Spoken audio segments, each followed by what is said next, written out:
My biggest concern for the future is the division that's in the United States right now. Whether you believe either way, I think that there is a big divide in the political parties, and not only political parties, but just the population of the United States in general. Right now, there's a lot of back and forth going on, especially with us being in a government shutdown, as who's to blame, who's not to blame. And no matter what you believe, I think that there's a lot of separation in the United States right now. I hope that doesn't come to this point, but I could see a lot of it stemming to violence. We've already seen that this past year, where if you don't agree with someone, you just decide to be violent towards them. But I believe that the United States is definitely going to be split. I don't, however, think that it is enough for another civil war. I don't think you'll come to that point.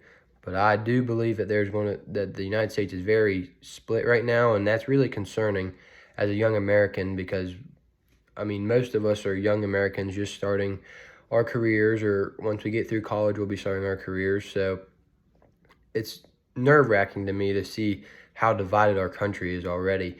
And then you think about, well, which way is it going to go in the future? Is it going to come back together, which I hope it does, or will it just continue to drive itself apart, and it may lead to not necessarily civil war, but just there being such a divide that you don't know who you can talk to, and then things may get very violent. But I don't want to sound depressing doing this speech either, but that is definitely my concern right now, is just the divide in the United States right now.